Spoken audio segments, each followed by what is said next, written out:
ಪರಿಷತ್ ಚುನಾವಣೆಯಲ್ಲಿ ಅಡ್ಡ ಮತದಾನದ ವಿಚಾರಕ್ಕೆ ಸಂಬಂಧಪಟ್ಟಂತೆ ಬೆಂಗಳೂರಿನಲ್ಲಿ ಛಲವಾದಿ ನಾರಾಯಣಸ್ವಾಮಿ ಹೇಳಿಕೆಯನ್ನ ಕೊಟ್ಟಿದ್ದಾರೆ. ಅಡ್ಡ ಮತದಾನದ ವಿಚಾರವಾಗಿ ದೆಹಲಿಗೆ ಹೋಗಿ ಬಂದ ನಾಯಕರನ್ನ ನಾನು ಭೇಟಿಯಾಗಿಲ್ಲ. ಕೇಂದ್ರದ ನಾಯಕರು ಗಂಭೀರವಾಗಿ ತೆಗೆದುಕೊಂಡಿದ್ದಾರೆ. ಅವರಿಗೆ ಅಡ್ಡ ಮತದಾನ ಮಾಡಿದವರ ಬಗ್ಗೆ ಮಾಹಿತಿ ಇದೆ. ಸತ್ಯ ಶೋಧನಾ ಸಮಿತಿ ವರದಿ ಕೇಂದ್ರಕ್ಕೆ ಕೊಡಲಿದ್ದಾರೆ.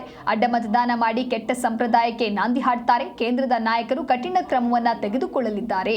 ಅಡ್ಡ ಮತದಾನದಿಂದ ಓಟ್ ಪಡೆದು ಕಾಂಗ್ರೆಸ್ ಬೀಗ್ತಾ ಇದೆ. ಇಂತಹ ಘಟನೆ ಬಿಜೆಪಿಯಲ್ಲಿ ಎಂದಿಗೂ ಆಗಬಾರದಿತ್ತು ಅನ್ನುವಂತ ಹೇಳಿಕೆ ಕೊಟ್ಟಿದ್ದಾರೆ. ಇನ್ನೂ ಭೇಟಿ ಮಾಡಿಲ್ಲ. ಮಾನ್ಯ ಅಧ್ಯಕ್ಷರು ಮತ್ತು ವಿರೋಧ ಪಕ್ಷದ ನಾಯಕರು ಅಶೋಕ್ ಅವರು ಇಬ್ಬರು ಕೂಡ ತಡರಾತ್ರಿಯಲ್ಲಿ ಬಂದಿದ್ದಾರೆ ಅಂತ ನನಗೆ ಗೊತ್ತಾಯಿತು. ಬೆಳಗ್ಗೆ ನಾನು ಅವ್ರನ್ನ ಭೇಟಿ ಮಾಡುವ ಪ್ರಯತ್ನ ಮಾಡಲಿಲ್ಲ. ಯಾಕಂತಂದರೆ ಹೊರಗಡೆ ನನಗೊಂದು ಕಾರ್ಯಕ್ರಮದ ನಿಮಿತ್ತ ಚಿಕ್ಕಬಳ್ಳಾಪುರಕ್ಕೆ ಹೋಗಿ ಈಗ ತಾನೇ ಬರ್ತಾ ಇದ್ದೀನಿ.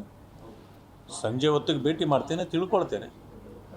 ಆದರೆ ನನಗಿರೋ ಮಾಹಿತಿಯ ಪ್ರಕಾರ ಕೇಂದ್ರದ ನಾಯಕರು ಇದನ್ನು ಬಹಳ ಸೂಕ್ಷ್ಮ ಅಥವಾ ತೀವ್ರವಾಗಿ ಸ್ವೀಕರಿಸಿದ್ದಾರೆ.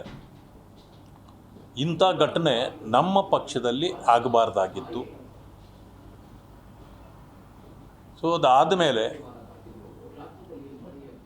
ಈಗ ಮುಂದೆ ಕಾರ್ಯ ಯಾವ ರೀತಿ ಮಾಡಬೇಕು ಅಂತಕ್ಕಂಥದ್ದನ್ನು ಅವರಿಗಾಗಲೇ ಮುಖಂಡರುಗಳ ಗಮನಕ್ಕೆ ತಂದಿದ್ದಾರೆ.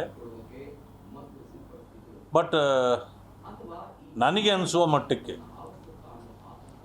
ಕೇಂದ್ರದ ನಾಯಕರು ಇನ್ನಷ್ಟು ಇದನ್ನು ತೀಕ್ಷ್ಣವಾಗಿ ತೆಗೆದುಕೊಳ್ತಾರೆ ಮುಂದಿನ ದಿನಗಳಲ್ಲಿ.